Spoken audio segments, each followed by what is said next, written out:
Hello and thank you for joining me today for another episode of Run Level Zero. Gone are the days when a computer user's choice of operating systems was limited to one or two commercial offerings developed by corporations with a "you'll take what we give you" attitude.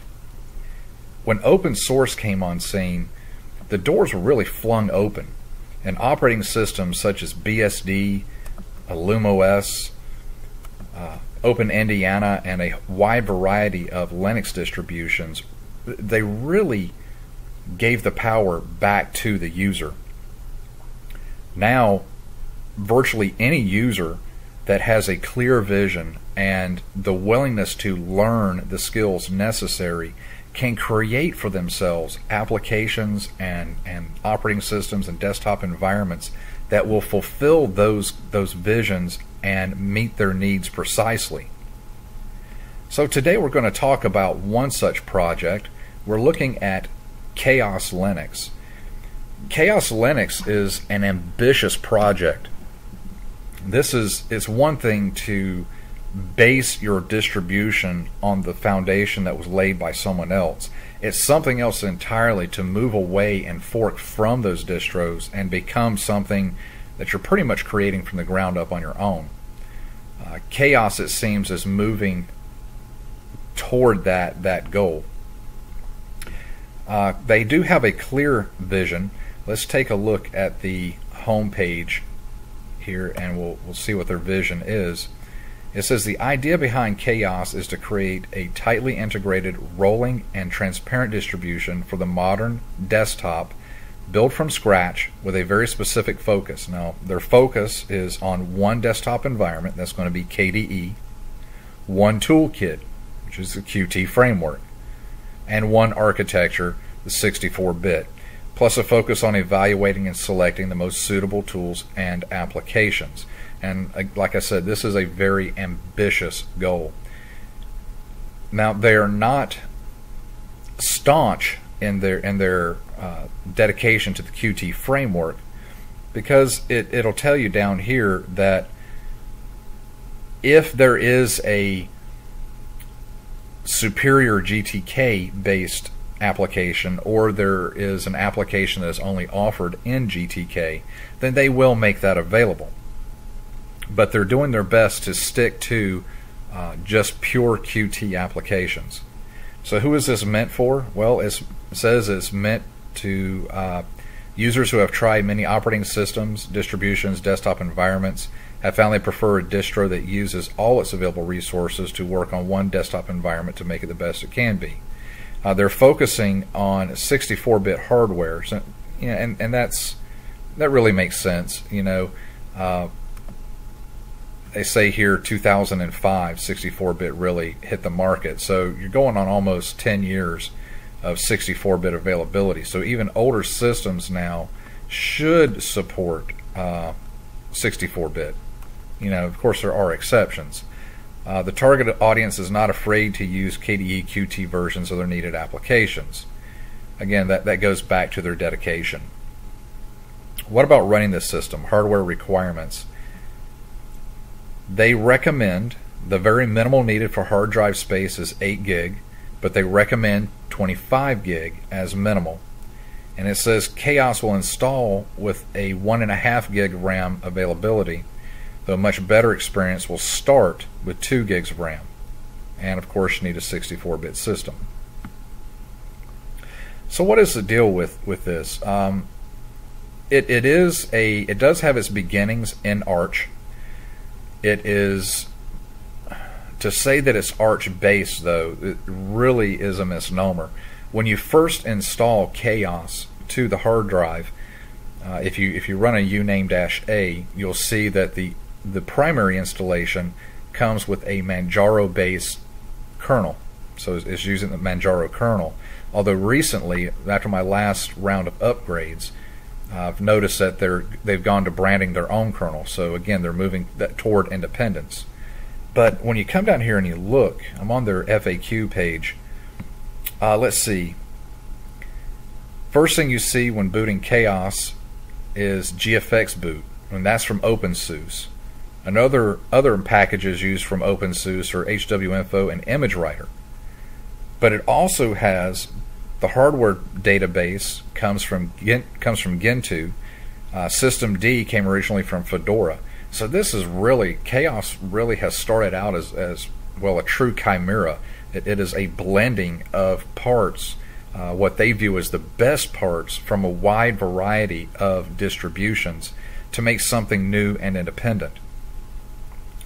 So let's get started. Oh, before we get into that, I do want to point out the fact that KaOS, unlike a lot of other distros, they are maintaining their own repositories. And going beyond that, they have built every package from scratch specifically for KaOS. And that's going to give you, there are some benefits and some drawbacks to that approach. The benefits are you'll know that whatever you install from the Software Center, from the repositories, it's going to work because it was custom tailored for this system. The drawback is going to be availability of software, as you're going to see here in just a moment. A good example of that drawback, and this is the KaOS desktop. When I went to it is installed in a VirtualBox. As always, it has 2 dedicated processors and 2 gig of RAM. When I went to install the VirtualBox guest editions, of course the CD gave me an error and said that it was an unrecognized system. KaOS has made the guest editions available in the repositories, and it installed with no problem. The issue that I ran into was, of course, with screen resolution. It does not support 1600 by 900, which is the resolution of my laptop. So this goes back to what I was saying about the drawback to having custom packages is that the availability is not always going to be there. But this is going to continue to grow, and I'm sure that this would look awesome on a installed system. So I am going to, I believe it is Control C, there we go, and I've taken this into a scaled mode just so we can see it a little bit bigger. But of course, you know, we still have my systems panel, my Netrunner panel across the bottom. So looking at KaOS Linux, we have a visually appealing desktop. This is what I call a traditional desktop layout. We have one primary desktop. We have a few shortcuts to the home folder and garbage bin. The primary panel is along the bottom. In the lower right hand corner of the panel, we have our calendar and clock, a notifications area, Bluetooth support, device notifier, and battery monitor if applicable. We have our network connections, volume control, and the clipboard manager. Open applications will be displayed in the central portion of this bar, and I do want to take a moment and point out this nice icon theme. This is a very pleasing icon theme. I'm not sure what it's called. Jeff Lennox Turner, Jeff did an excellent review in his own right, and I suggest you go over and watch that. He goes into a little bit more detail on the icon set that is used here, and it's a nice icon set. All right, moving along, we have a Show Activity Manager. This will allow you to control and create new activities for your desktop, as well as your pager. This does come with 2 virtual desktops by default, and you can toggle between them here.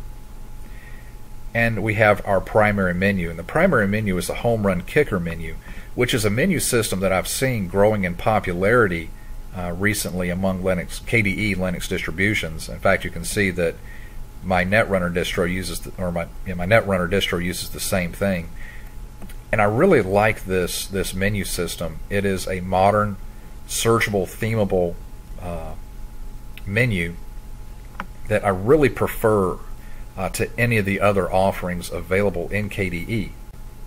On the left-hand side of the menu, we have our favorites pinned, and beginning at the top, we have our file browser, which is Dolphin. And you can see that the icon set, the theming is consistent throughout the system. It's very pleasing, very easy on the eyes. Next down the line, we have our web browser, which is KaOS. I really enjoy KaOS. I do have a review on this. It was actually one of my first videos that I made. And KaOS, if you're not familiar with it, is kind of a blend of Firefox and the Chrome or Chromium browser. It uses WebKit as its engine and kind of has the speed and the WebKit engine of Chromium, but the layout and theming and really just the look and feel of Firefox. So I really enjoy that web browser. I'm pleased to see it here. You don't see it often enough. Next down the line, you have Mirror Check. This is to make sure that you're using the right repositories, the fastest repositories for your area. Moving on down the line, we have SM Player, which is the media player for this system. Lightweight, very fast to come up. Moving on, we have our settings menu, which is the standard KDE settings panel. Really tightly integrated in the newest releases of KDE. They've come a long way with their settings. Next, we have Octopi, which is your graphical package manager.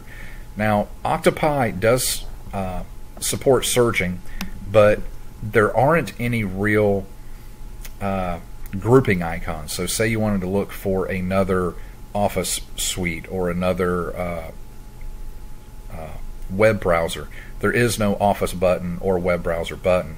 And for this reason alone, I really don't recommend this system for a new Linux user. This package management system is really, and it uses, because it's based on an Arch kernel, it uses Pacman, and that is really one that I would recommend for somebody a little bit more seasoned in Linux. Let's see. Moving on, you do have a Yockwake is installed, which is the nice drop-down terminal, which I just opened up mine. Sorry about that. Okay. Moving on, the menu. Let's see what we have installed here. For education, Marble is installed. Under games, it's very slim, just patience. Graphics, we have GwenView installed, as well as Carbon, Krita, K-Snapshot, and Ocular. For Internet, alright, Blue Devil for your Bluetooth devices. You have a Contact Manager, a Log Viewer for your instant messaging. KGet is installed for downloads. KNet attachment, let's see, again we have the Mirror Check application.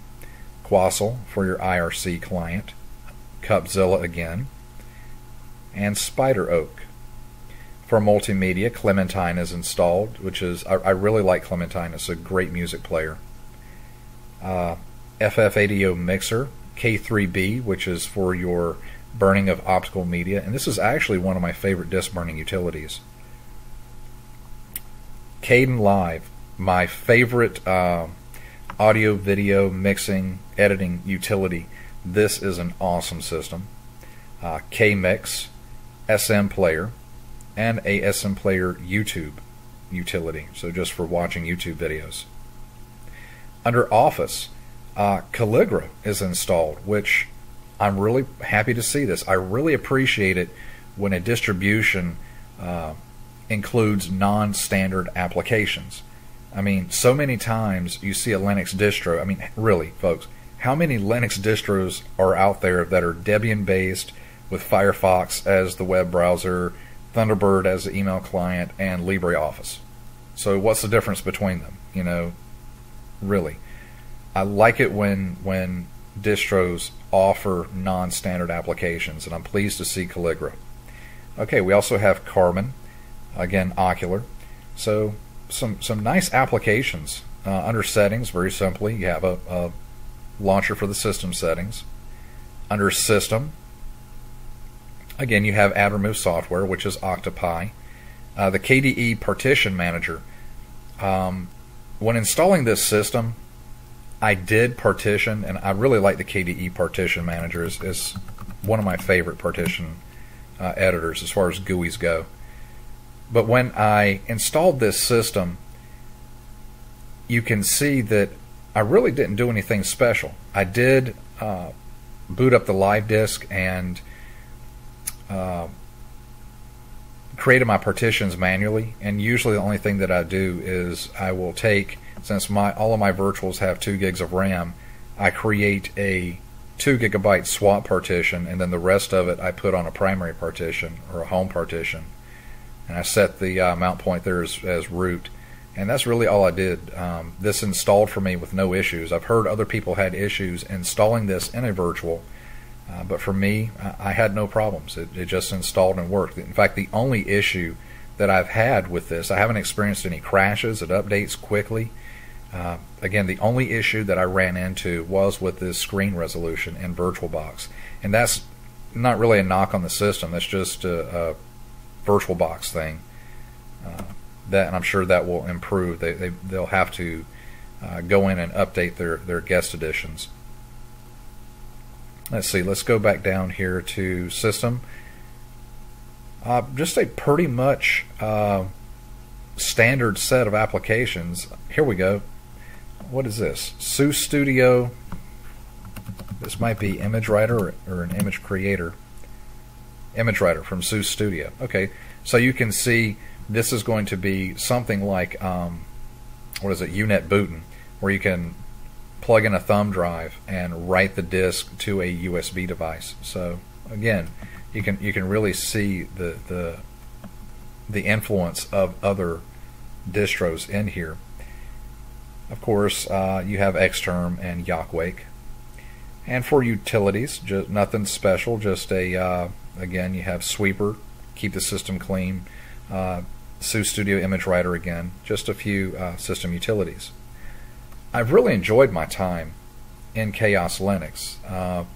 Again, it's a very ambitious project, but I like the direction they're taking. I like how they have a clear vision. They have a goal in mind, and they seem to be sticking to it, and they're working hard toward making that dream a reality. So download it, give it a try. I'm sure it's going to function awesome on installed on hardware. But because this thing is still in development, and because has a limited package base right now, I would be hesitant to put this in a development environment, in a workplace or anything that you would absolutely have to rely on. And also the new Linux user, because you may have to tweak some things by hand on your own system, I would not recommend this for the new user. This is definitely for somebody upper level intermediate to advanced at this stage in development. Well, thank you for joining me for another episode, and I hope to be with you soon for another video.